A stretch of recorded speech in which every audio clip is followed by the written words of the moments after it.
아, 지금 이렇게 되면 진짜 디폴트가 날 수도 있겠구나. 디폴트 날 확률은 적습니다. 안 될 거예요. 근데 되기 전에 우리 시장 상황을 말씀을 드리는 겁니다.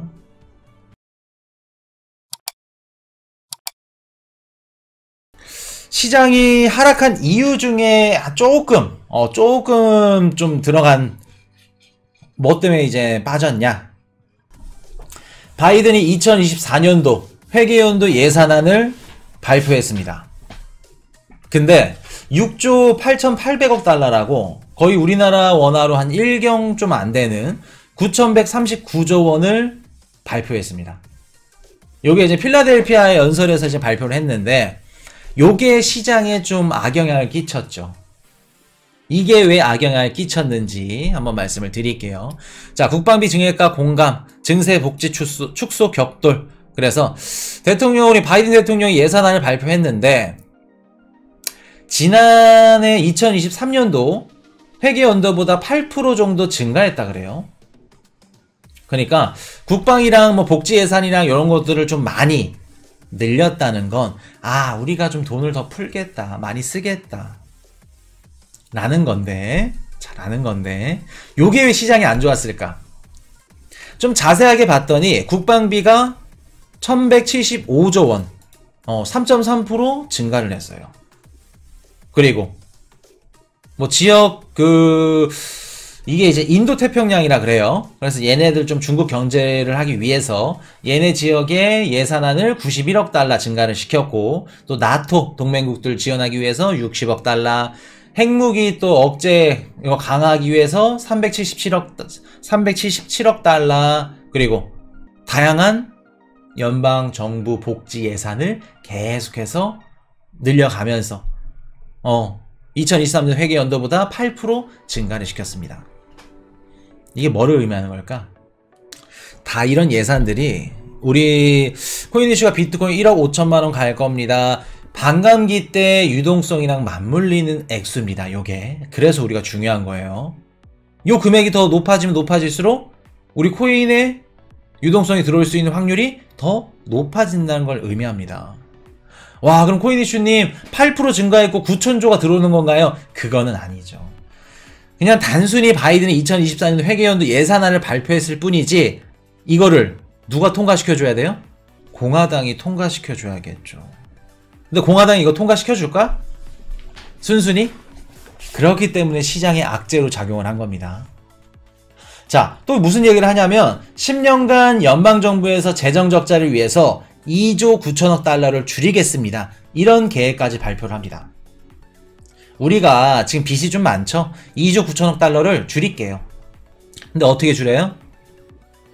미국인들 중에 연소득 40만 달러 이상이면 세율을 지금 37%인데 39.6%까지 올릴 겁니다. 그리고 상위 0.01% 뭐 제프 베조스 뭐 아니면 일론 머스크 이런 애들, 뒤집어지게 돈 많은 애들, 얘네들한테는 최소 25% 세율을 적용할 거고, 100만 달러 이상의 투자 수익 세율도 지금은 20% 받고 있는데 39.6% 더 받을 겁니다. 그리고 지금 기업들한테 법인세, 법인 업체들한테 21% 받고 있는데 요것도 28% 올릴 겁니다. 우리 스탄리 부자 감세, 작년에 일론 머스크가 막 트위터로 해가지고 내 부자 감세 이거 하는데 내가 괜히 막 테슬라 지니 주식 팔고 싶은데 그거 믿기로 해가지고 팔까 안 팔까 투표했었죠. 그거 부자 감세입니다. 제프 베조스며 뭐 일론 머스크며 그거 파는 거. 실업자 많이 나오겠네. 이런 얘기를 하는 이유가 뭘까? 바이든이. 자, 역대 최대 국방비 증액 9,100조 원 예산안 발표. 지금 터지진 않았지만 코인 이슈가 6월달부터 8월달까지 이거 위험할 수 있습니다. 물론 이렇게 일어나진 않겠지만 시장의 악재 기사로 쓰일 수 있을 겁니다. 그게 뭐죠? 우리 비트 빠꾸미님, 부채 한도죠. 미국 부채 한도 협상이 있습니다. 물론 부채 한도 협상이 실패해서 2011년도처럼 S&P가 막 미국의 신용등급을 강등시키고 그런 일은 일어나기 힘듭니다. 미국이 디폴트가 된다? 그러면 공화당이 됐든 민주당이 됐든 내년 대선 다 말아먹겠다는 거예요. 그 직전까지 갈 수 있는 확률은 있죠. 있다. 그런 위험성 리스크가 지금 잠잠해 있는데 바이든이 여기다 불을 끼얹어 버려. 9,100조 원 예산안 발표한대. 안 그래도 너네 지금 미국 정부 너네 돈 많이 쓰고 빚도 많고 부채한도 너네 얘네들은 부채한도 늘려달래. 빚을 더 지겠대. 안 된다 우리는. 그러고 있는 판인데 예산안을 막 더 올려버려. 당연히 시장에 수면 위로 떠오르지 않았던 부채한도 협상이 다시 이렇게 올라오겠죠. 그러니까 시장에 당연히 악재로 받아들여지는 거고. 근데 이런 것들이 있기 때문에 그래 우리도 안다. 빚 많은 거 안다. 그렇기 때문에 세금 올려가지고 제프 베조스든 일론 머스크든 세금 더 거둘 거다. 라는 카드를 쓱 흘려주는 겁니다. 공화당과의 협상을 더 용이하게 하기 위해서. 우리 부채한도 협상? 의식하고 있어. 재정 건전성 우리 좀 보여줄게. 이렇게 우리가 세금을 걷고 지출을, 부채를 줄여나갈 거야. 근데 사실상 9,100조 원 이거 다 안 됩니다. 여기서 이제 감축을 하겠죠. 감축을 하고 공화당이나 슈브를 보고 통과가 될 건데 여기서 한 가지 소름 돋는 게 있어. 자, 보세요. 코인 이슈랑 작년에 이거 배웠죠. 미국은 손 안 대고 코 풀라고 한다. 이렇게 말씀을 드리면서 일본 아베 때 하고 싶었던 게 뭐예요? 아베 정권 때? 개헌을 하고 싶었어. 무슨 개헌? 우리는 전범국가야. 일본, 독일 똑같아. 우리는 전범국가이기 때문에 전쟁 소리만 나도 일본 국민들이 치를 떱니다. 야, 원자폭탄 치를 떨어요. 근데 일본은 전쟁을 하고 싶진 않겠지만 군사를 꾸려서 방어만, 지금까지는 방어만 할 수 있었는데 헌법을 개정해서 우리나라를 지키기 위해서는 어떻게 해요? 공격도 가능하게끔. 군대도 양성하고 개헌을 통해서 군사적인 움직임을 할 수 있게끔 미국이 어떻게 해요? 유도를 했죠. 왜? 일본의 군사적 이런 국방비 지출은 자연스럽게 그 옆나라 중국의 국방비 지출을 이끌 수 있으니까. 손 안 대고 코 푸는 겁니다. 미국은. 자, 독일도 우리 전범국가야. 근데 미국이 너네 전쟁할 수 있어. 전쟁해. 국방비 증가를 쭉 합니다. 그러면서 뭐를 얻어요? 러시아에 대한 국방비를 아낄 수 있죠. 너네 독일, 러시아랑 붙여줄게. 너네 견제 좀 해라. 중국이 올해 경제성장률을 5.5% 발표했습니다. 5.5%. 예상치들은 5.6, 5.7, 6% 더 높게 생각을 했는데 중국이 경제성장률 5.5밖에 발표를 못했어. 두 가지 이유가 있다고 말씀드렸었죠. 첫 번째는 중국이 경제성장률을 높일 정도로 경제 체력이 받쳐주지 않는다. 힘들다. 중국의 힘든 상황. 자, 그리고 두 번째. 미국의 금리 인상을 말씀드렸죠. 미국이 금리를 올리면 어떻게 해요? 중국이 경제성장률을 더 높게 잡아. 그럼 미국은 금리를 올리겠죠. 그럼 중국의 유동성 공급하는 정책들이 맞물리지가 않습니다. 미국이 금리를 들어 올림에 따라서 좀 더 보수적이고 좀 더 적극적이지 못한 경제성장률을 발표했다. 두 번째. 자, 세 번째는 중국의 국방비 지출입니다. 경제성장률을 5.5%밖에 발표를 못했다는 건 뭐냐면 우리가 경제성장을 할 수 있는 뭐 내수시장 활성화라던가 아니면 경제를 살릴 수 있는 이런 자금들을 못 넣었다는 거예요. 여기에 쓸 자금들을 어디에 많이 썼다? 일본이 막 포탄도 사고 막 그 미국한테 막 기술도 사고 야 안 되겠네. 또 대만 또 막 이런 분쟁이 있지. 안 되겠다. 우리 국방비 증가시키자. 지난해보다 7.2% 증가했다고 합니다. 그러면 지난해보다 7.2% 증가했으면 7.2%만큼 경제성장에 써야 될 자금을 국방비에 썼다는 거예요. 미국은 어떻게 해요? 미국이 성공한 카드죠. 이렇게 될 거라고 말씀을 드렸었죠. 코인 이슈가. 미국은 손 안 대고 코 풀 거다. 똑같이 지금 중국 경제성장을 낮추면서 어떻게 해요? 국방비를 지출하고 있습니다. 아주 재밌죠? 머리 좋습니다. 그렇기 때문에 중국의 이번 올해 경제 성장률을 낮게, 예상치보다 낮게 발표를 했다는 거. 자, 그러면 다시 돌아와서 진짜 멤버십 가입하시는 분들은 진짜 열심히 하셔야 됩니다. 한 가지 말씀을 드리면 가입하신다 그래서 막 다 수익을 내고 막 다 지금 막 신나가지고 막 돈 벌고 막 다 된다는 거 아니에요. 그 중에서도 손실을 얻는 분들이 있습니다. 꼭 준비하시고 꼭 공부하셔야 된다는 거.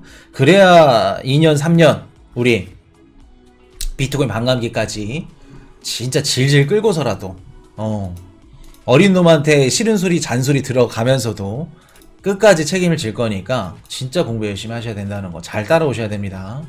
자, 다시 돌아와서 그러면 바이든은 아마 다음 달 코인 이슈가 아마 저번 달 2월 달에 대선 출마 확정할 걸로 생각을 했는데 다음 달로 확정할 것 같아요. 다음 달 재선 출마를 이제 확정 지을 걸로 예상이 되는데 그때 이제 표심을 얻기 위해서 이런 얘기들을 하겠죠. 야, 부자들한테 돈 많이 거둘 거다. 국민들아, 우리 지지층 결집 좀 해줘라.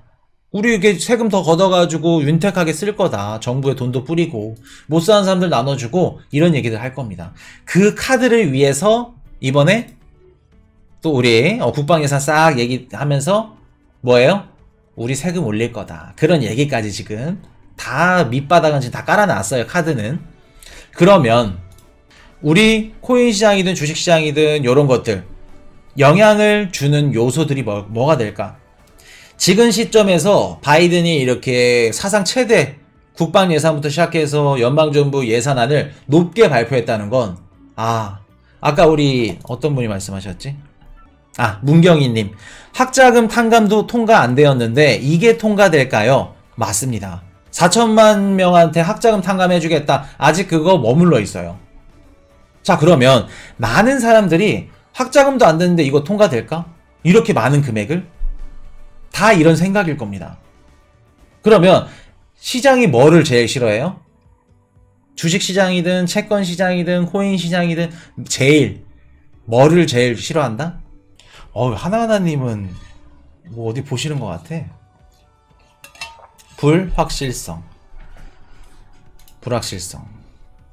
불확실성을 제일 싫어하죠. 자, 연방정부에서 지금 부채 한도 협상도 안 되고 국방 예산요, 연방정부 예산도 통과가 안 돼. 그러면 시장은 어떻게 해요? 지금 이렇게 되면 진짜 디폴트가 날 수도 있겠구나.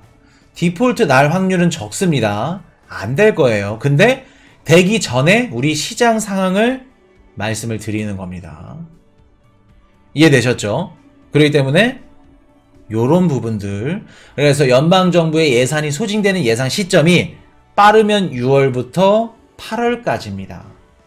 이 사이 시점이 부채 한도 위기가 정점에 도달할 수 있다는 거 말씀을 드릴게요.